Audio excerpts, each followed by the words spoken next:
I posted yesterday, but that video was from a while ago and I just never got the chance to upload it. I'm here today to talk about phalloplasty. So, for me, part of me being a trans man means that I have dysphoria. So there are parts of the body that I have that I don't necessarily get along with.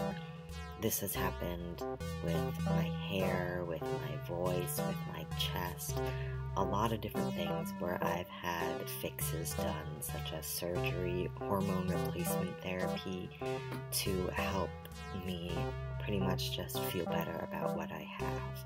I've had surgery a few times. I've been on hormones for like 2 years. So what's next is I am going to get a phalloplasty. And pretty much what that means is that I'm going to get my arm turned into a phallus, otherwise known as penis, whatever you want to call it. I'm going to say phallus because this is medical, and I feel like that is the best word to describe what is happening here. There's 2 different ways that they do phalloplasty, and phalloplasty is not the only way to achieve a phallus for trans men, but it is the method that I'm going with because I feel like it has the results that I like the best. So there's 2 ways that you can achieve it. One of them is taking an area, they take a graft from either your arm or your leg.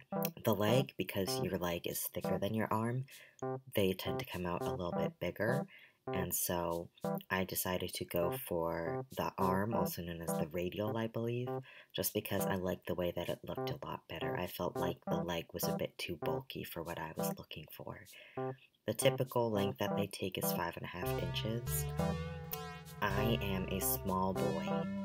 I am short, I am 5'2", 140 pounds. I do not feel that if I was born with a phallus, that it would be 5.5 inches. I feel like it would be unrealistic for me to go for a size like that, and so I told my surgeon that I'd be okay with it being shorter, especially considering that I don't think my arm is even 5.5 inches.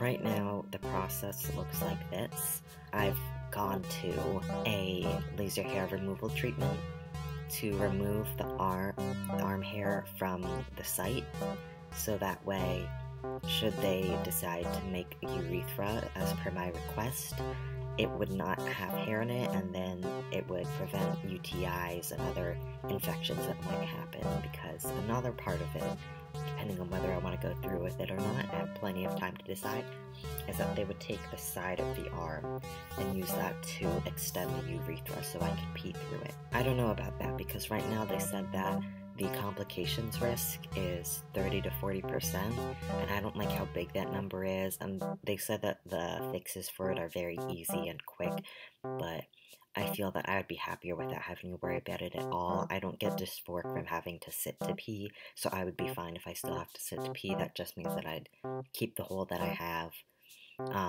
For those of you who don't know, the urethra is a different hole from the vagina. I know somebody who thought that it came out of the clitoris. I'm sorry if that word makes you dysphoric. It makes me dysphoric, but I'm using it as a medical term right now. That is incorrect, though. It does not come out of the clitoris. It does not come out of the vagina. It definitely does not come out of the anus. It comes out of the urethra. So I would keep the urethra if I decided not to go with a stand to pee sort of thing, and I would just pee like normal. Anyway, I'm getting the hair removed.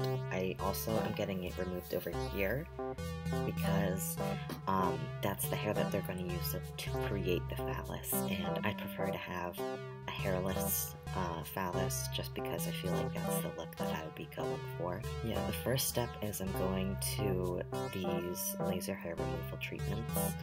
What's next is hopefully in the springtime I will be getting a vaginectomy, so I already had a hysterectomy and appendectomy, however you pronounce that second one, which is that they removed, I like to call it jack-o'-lanterning, so they pretty much removed my ovaries and my uterus and whatnot. So that's all out of the way. I still have the vagina left though, so the vaginectomy would be removing that and closing it up, and pretty much giving me a sort of Ken doll look.